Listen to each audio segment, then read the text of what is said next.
Saudara-saudari yang terkasih, sakramen Ekaristi termasuk ke dalam kelompok sakramen inisiasi. Inisiasi berasal dari kata initiare dan ada kaitannya dengan porta porte yang berarti gerbang.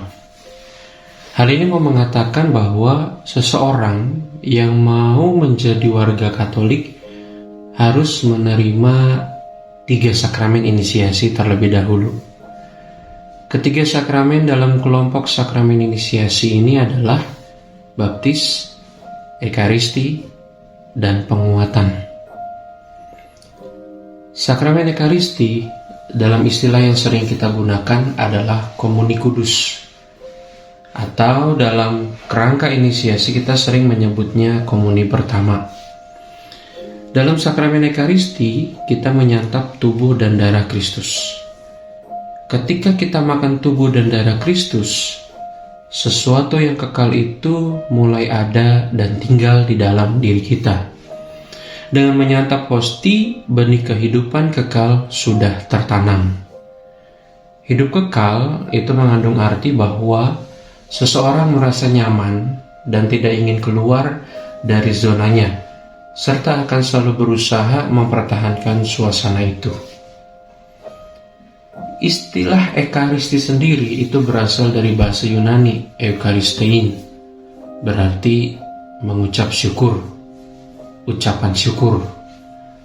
Saat ini istilah Ekaristi sudah mendapatkan makna lain, bukan hanya sekedar ucapan syukur dalam arti teknis, melainkan ucapan syukur di mana komunitas Kristen yang dipimpin oleh imam yang telah ditabiskan mengingat dan mempersembahkan Paskah Tuhan, mengulangi gerakan dan kata-kata Tuhan pada perjamuan terakhir dan melaksanakan perintahnya. Perbuatlah ini menjadi peringatan akan aku.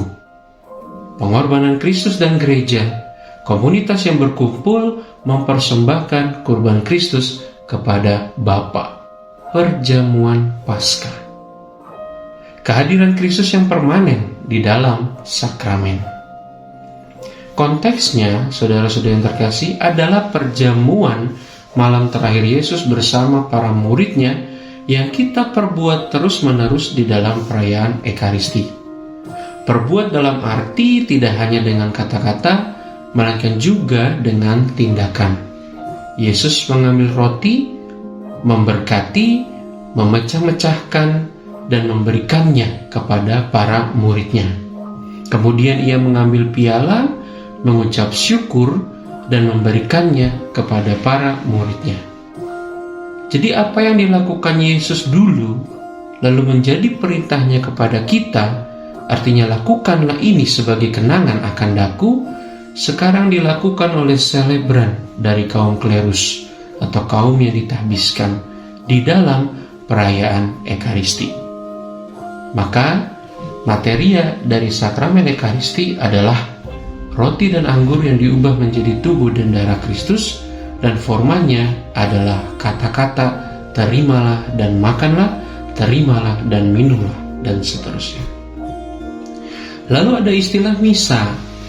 Misa berasal dari kata Latin mittere yang berarti mengirim, mengutus. Misa diambil dari ungkapan ite missa est, kalimat akhir imam dalam bagian pengutusan. Pergilah, ini adalah perutusan. Dalam perkembangan zaman, kata misa telah mendapat makna yang lebih luas untuk merujuk misteri Ekaristi. Lalu apakah perayaan Ekaristi dapat disebut misa? Pada abad-abad awal, orang-orang Kristen menyebut perayaan Ekaristi dengan beberapa istilah ini: Fractio Panis, Eucharistia, Sacrificium, Oblatio.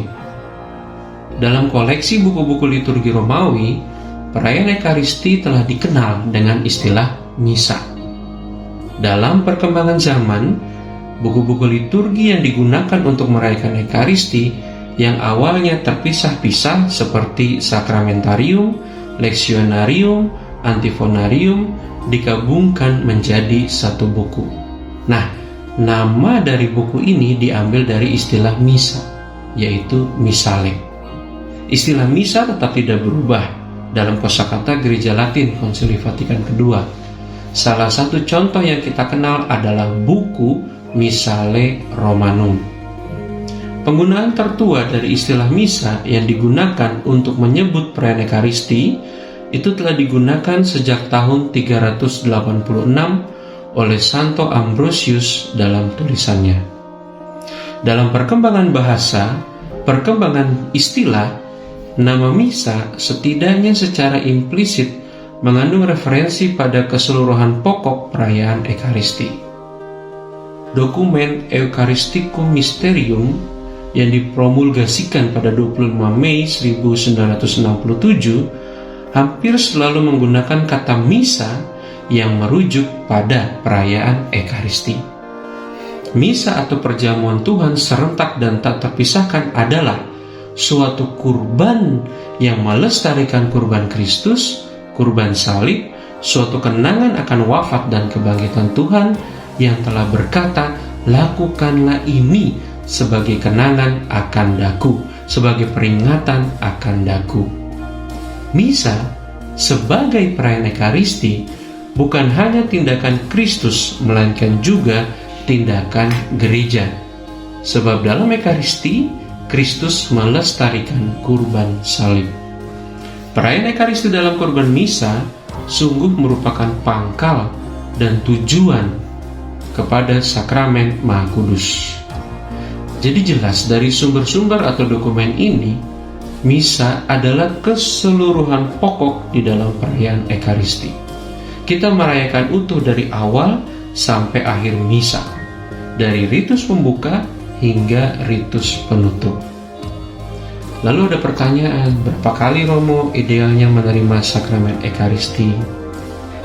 Tidak dikatakan secara eksplisit berapa kali idealnya umat menyambut komuni. Dokumen Eucharisticum Mysterium hanya mengatakan bahwa buah-buah rohani dalam persatuan dengan Kristus hanya dapat dirasakan jika sakramen Maha Kudus dapat diterima sesering mungkin atau bahkan setiap hari. Sudah jelas bahwa menyambut sakramen Maha Kudus kerap kali atau bahkan setiap hari meningkatkan persatuan dengan Kristus, memperkaya hidup rohani, memperkuat daya jiwa, dan memberi jaminan yang semakin kokoh akan kebahagiaan kekal kepada si penyambut. Lalu Romo, saya kan sudah niat nih mau ikut misa, mau menyambut komuni, tapi ada aja kendala, kayak disuruh beli minyak goreng sama Pak RT lah, nolongin orang kejeblos selokan, terus terlambat misa deh, boleh nggak terima komuni? Nah, saudara-saudari yang terkasih, Konsili Vatikan II dalam konstitusi tentang liturgi suci, Sacrosanctum Concilium, menyatakan dengan tegas bahwa para gembala jiwa diajak untuk mengajarkan umat agar menghadiri seluruh misa yang mencakup dua bagian besar, yakni liturgi sabda dan Ekaristi. Misa suci dapat dikatakan terdiri dari dua bagian, yakni liturgi sabda dan liturgi Ekaristi. Keduanya begitu erat berhubungan sehingga merupakan satu tindakan ibadat. Maka Konsili Suci dengan sangat mengajak para gembala jiwa, para romo, para uskup, supaya mereka dalam menyelenggarakan katekese dengan tekun mengajarkan agar umat beriman menghadiri seluruh misa. Maksudnya keseluruhan pokok misa itu, terutama pada hari Minggu dan hari raya wajib, hari raya pesta. Maksud ini ditegaskan kembali oleh dokumen Eucharisticum Mysterium. Dari sebab itu, hendaklah para gembala umat mengajar para umat beriman dengan cermat bahwa mereka harus mengambil bagian dalam seluruh perayaan Ekaristi. Melalui dua dokumen ini jelas bahwa untuk bisa menerima komuni kudus, bukan hanya mengikuti bagian liturgi Ekaristi saja, tetapi juga diperlukan iman yang lahir dari sabda dan dipupuk oleh sabda. Tujuan liturgi sabda untuk mengembangkan kaitan erat antara mewartakan dan mendengarkan sabda Allah dengan misteri Ekaristi. Nah, lebih tegas lagi, dokumen Redemptionis Sacramentum menyatakan perlunya pernyataan tobat sebelum merayakan misteri Ekaristi. Bukan hanya pernyataan tobat yang dilakukan di awal perayaan misa atau di ritus pembuka, tetapi lebih dalam daripada itu bahwa setiap orang yang sadar telah melakukan dosa berat tidak boleh menyambut tubuh Tuhan kalau tidak terlebih dahulu menerima sakramen tobat.